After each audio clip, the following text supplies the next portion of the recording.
And the tenuous ceasefire that held for a week is now over. Only hours after Hamas released hostages yesterday, the ceasefire came to an abrupt stop. Both sides blaming the other for ending the truce that lasted a week. The bombing of Gaza continues now, and militants there are firing rockets into Israel. Meanwhile, 136 people kidnapped by Hamas on October 7th remain in captivity.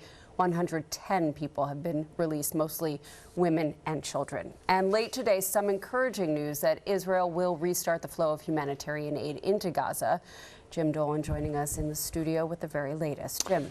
Lauren, the pause lasted just a week in Gaza. 7 days of peace, or an illusion of peace. When negotiations to release more hostages broke down, the war resumed with a vengeance. Hamas claiming Israel was again targeting and killing civilians, and Israel vowing to hunt down Hamas terrorists wherever they hide. Pause is over, and the sky over Israel once again today lit up with rockets fired from Gaza and intercepted mid-flight by Israeli defenses. And Israeli missiles thundered once again into Gaza, destroying buildings and, Hamas says, killing civilians.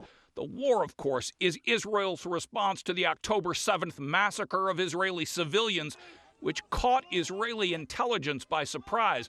But the New York Times reported today that more than a year ago, Israel obtained a 40-page document detailing the Hamas plan, which Israel called Jericho Wall.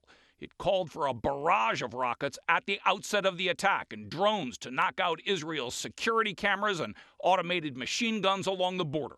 In other words, exactly what happened in October. The fact that they did it to the T shows that it was actually very good intelligence, but the fact that they didn't act on it is very troubling. Israeli intelligence dismissed the plan at the time as aspirational.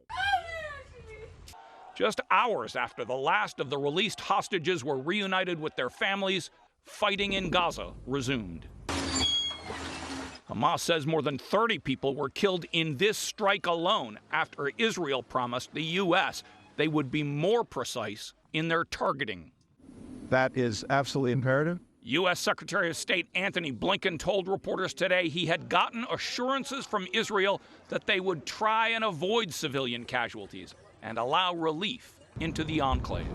We support Israel and its efforts to make sure that October 7th never happens again. We've also been very clear about the imperative of doing that in a way that puts a premium on protecting civilians and making sure that humanitarian assistance gets to those who need it.